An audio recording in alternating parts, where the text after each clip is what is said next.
السلام علیکم ورحمۃ اللہ وبرکاتہ نحمدہ ونصلی علی رسولہ الکریم اما بعد اعوذ باللہ من الشیطان الرجیم بسم اللہ الرحمن الرحیم رب اشرح لی صدری ویسر لی امری واحلل عقدۃ من لسانی یفقہوا قولی رب یسر ولا تعسر وتمم بالخیر وبک نستعین آمین یا الہی آمین۔ امید ہے آپ سب لوگ خیر سے ہوں گے۔ جیسے کہ آپ سب لوگوں کو معلوم ہے کہ چند ہی دنوں کے بعد انوار اور برکات کی برسات لے کر ماہ رمضان آنے کو ہے۔ یقیناً اہل ایمان کے لیے یہ خوشی اور مسرت کا پیغام ہے، کیونکہ التجائیں کرنے، آسانیاں طلب کرنے، اپنے اعمال پر غور و فکر کرنے، اپنے نفس کو قابو کر کے دین پر عمل کرنے کی گھڑی آن پہنچی ہے۔ قرآن مجید پڑھنا اور سمجھنا کسی ایک دن کا محتاج نہیں ہے، ہر روز ہی یہ اپنے پڑھنے والے کے لیے ہدایت کا ذریعہ بنتا ہے۔ لیکن رمضان المبارک میں تلاوت قرآن کی ایک منفرد اہمیت ہے۔ کوئی شک نہیں کہ ماہ رمضان اور قرآن حکیم کا ایک گہرا تعلق ہے۔ یہ دونوں قیامت تک ایک دوسرے سے جدا نہیں ہو سکتے۔ قرآن مجید کتاب رحمت ہے جو رمضان یعنی ماہ رحمت میں نازل ہوئی۔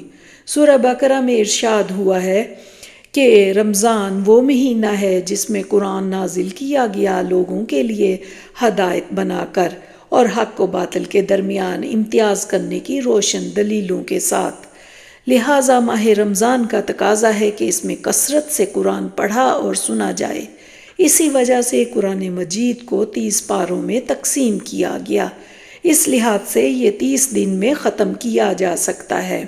تو جس قدر ہو سکے رمضان المبارک میں زیادہ سے زیادہ تلاوت کرنی چاہیے۔ اس مبارک ماہ میں تلاوت کرنے کی فضیلت کا اندازہ اس بات سے بھی لگایا جا سکتا ہے کہ ویسے قرآن کا ایک لفظ پڑھنے پہ 10 نیکیوں کا ثواب ملتا ہے، لیکن رمضان المبارک میں ایک لفظ کا ثواب 70 نیکیوں کے برابر ہو جاتا ہے۔ چونکہ یہ ماہ مبارک ہمارے لیے عبادات کا خاص مرکز ہوتا ہے، اس لیے قرآن مجید کی تلاوت سے بہتر اور کیا عبادت ہو سکتی ہے۔ نبی پاک صلی اللہ علیہ وسلم نے استقبال رمضان کا جو خطبہ شعبان کے آخر میں دیا تھا، اس میں فرمایا، رمضان میں جو تم ایک آیت کی تلاوت کرتے ہو وہ سال بھر میں دوسرے کسی بھی مہینے میں پڑھے جانے والے پورے قرآن کے برابر ہوتی ہے۔ قرآن کریم کس دن نازل ہوا تو اس کا جواب بھی سورہ قدر میں اللہ تبارک و تعالیٰ نے دے دیا۔ یقیناً ہم نے اتارا ہے اس قرآن کو لیلۃ القدر میں۔ رمضان المبارک اور قرآن کریم کے اس تعلق اور مناسبت کی وجہ سے ہی رمضان میں تلاوت قرآن کی بہت فضیلت ہے۔ ترمذی شریف اور مستدرک الحاکم میں حضرت ابو ذر غفاری رضی اللہ تعالیٰ عنہ سے روایت ہے کہ رسول کریم صلی اللہ علیہ وسلم نے ارشاد فرمایا، بے شک تم اللہ تعالیٰ کا تقرب کسی چیز کے ساتھ اس سے زیادہ حاصل نہیں کر سکتے جتنا اس چیز کے ساتھ جو خود اس سے نکلا ہو، یعنی کہ قرآن کریم۔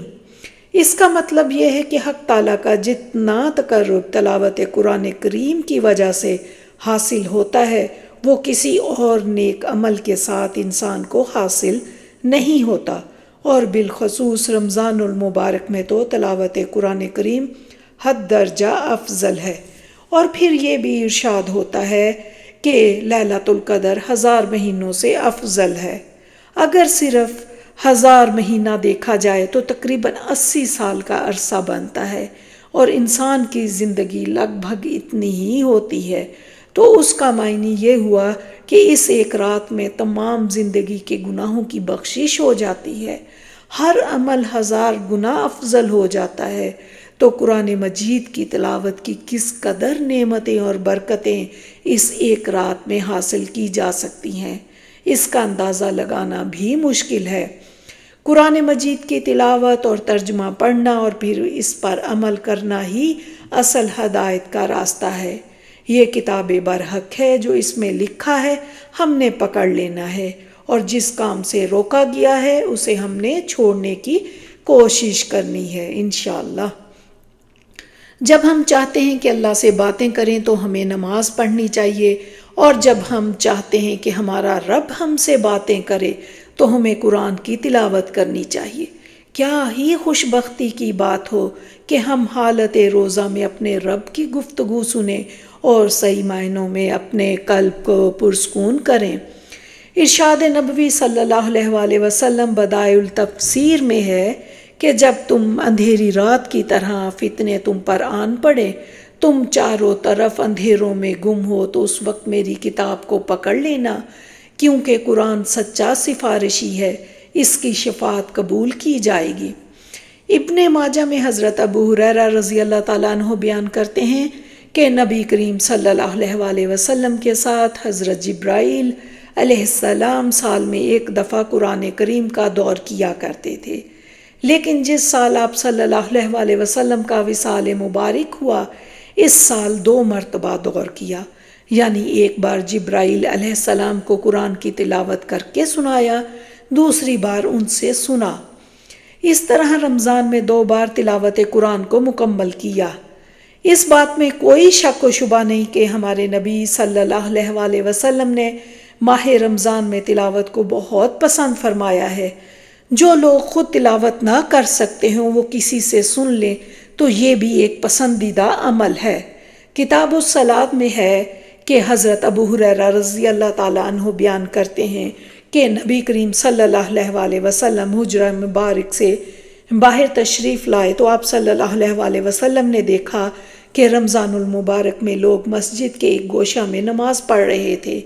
آپ صلی اللہ علیہ وآلہ وسلم نے دریافت فرمایا، یہ کون ہے؟ عرض کیا گیا، یہ وہ لوگ ہیں جنہیں قرآن پاک یاد نہیں۔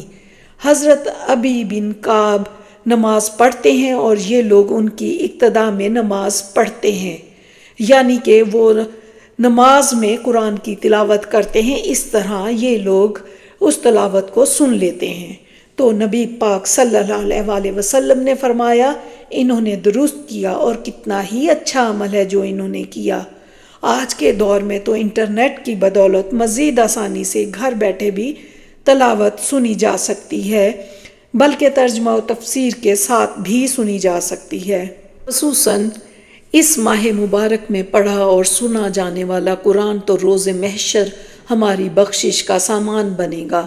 حضرت عبداللہ بن عمر رضی اللہ تعالیٰ عنہما بیان کرتے ہیں کہ رسول کریم صلی اللہ علیہ وآلہ وسلم نے فرمایا، روزہ اور قرآن بندے کے لیے قیامت کے دن شفاعت کریں گے۔ روزہ کہے گا، اے میرے رب، میں نے اسے کھانے پینے اور خواہش نفس سے روکے رکھا، لہٰذا اس کے لیے میری شفاعت قبول فرما۔ اور قرآن کہے گا، اے میرے رب، میں نے اسے رات کے وقت نیند سے روکے رکھا، قیام اللیل میں مجھے پڑھتا یا سنتا رہا، لہٰذا اس کے حق میں میری شفاعت قبول فرما۔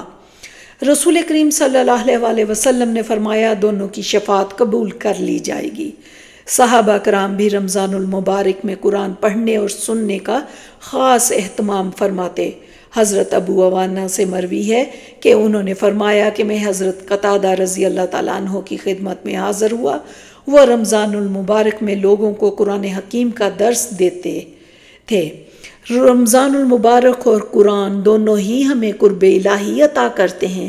اللہ تعالیٰ کے کلام کی تلاوت کے وقت اللہ تعالیٰ سے خاص قرب حاصل ہوتا ہے، ایسے ہی روزے دار کو بھی اللہ تعالیٰ کا خاص قرب حاصل ہوتا ہے۔ سنن ترمذی میں ارشاد نبوی صلی اللہ علیہ وآلہ وسلم ہے کہ اس مومن کی مثال جو قرآن پڑھتا ہے سنگترے کی سی ہے، جس کی خوشبو بھی اچھی اور ذائقہ اور مزہ بھی اچھا، اور اس مومن کی مثال جو قرآن نہیں پڑھتا اس کھجور کی سی ہے جس میں کوئی خوشبو نہیں اور مزہ میٹھا ہے، اور اس منافق کی مثال جو قرآن پڑھتا ہے خوشبودار پودے کی طرح جس کی بو مہک تو اچھی ہے لیکن مزہ کڑوا ہے، اور اس منافق کی مثال جو قرآن نہیں پڑھتا اندرائن حنظل ایک کڑوے پھل کا نام ہے اس کی طرح ہے، جس کی بو بھی اچھی نہیں اور مزہ بھی اچھا نہیں۔ ایک اور اہم اور ضروری امر قرآن مجید کو سمجھنا اور پھر عمل کرنے کی کوشش کرنا ہے۔ نبی کریم صلی اللہ علیہ وآلہ وسلم نے فرمایا، ہلاکت ہے اس کے لیے جو قرآن کی آیات کی تلاوت تو کرتا ہے مگر اس میں غور و فکر نہیں کرتا۔ قرآن میں تدبر نہ کرنا قرآن کو چھوڑنے کے مترادف ہے۔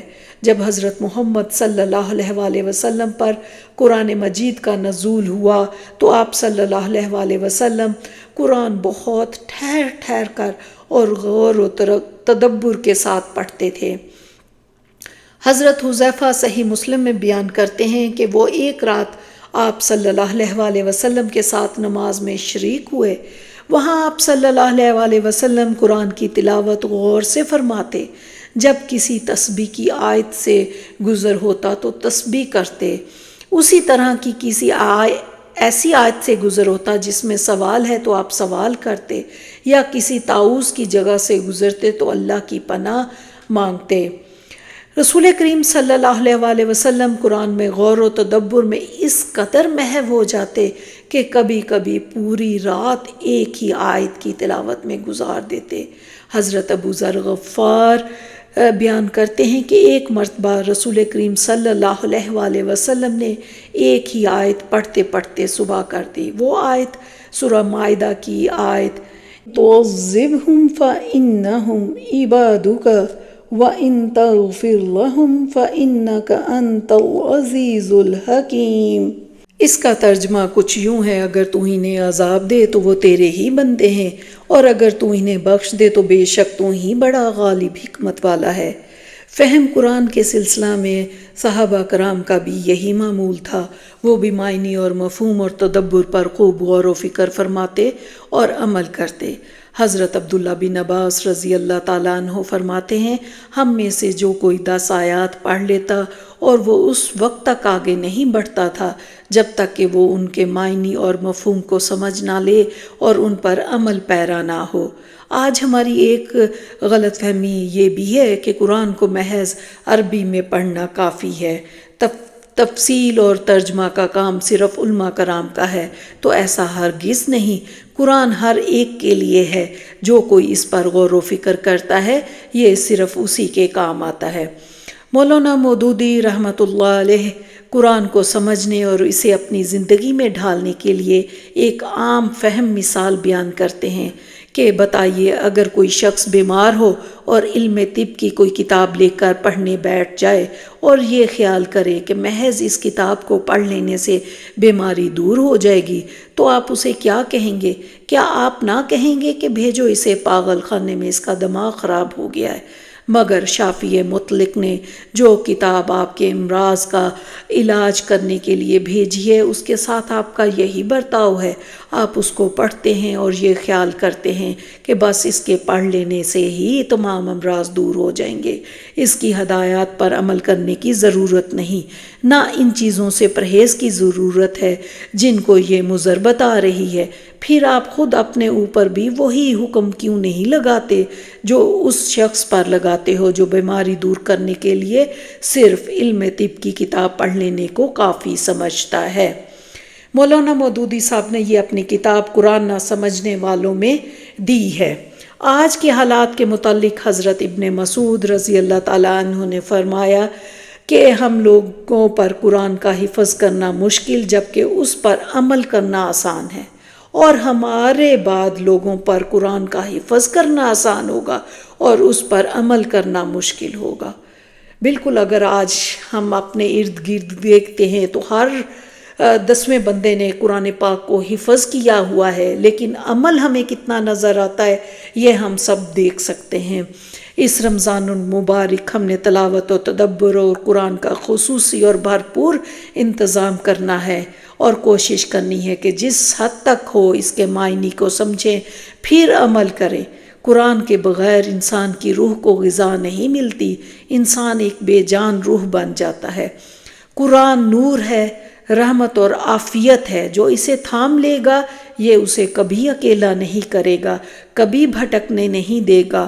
قرآن انسان کا وہ اچھا دوست بن جاتا ہے جو ہر معاملے میں اس کی رہنمائی کرتا ہے، غلطیوں پر ہدایت کی طرف اس کو راستہ دکھاتا ہے تاکہ ہم غلط راستہ ترک کر دیں۔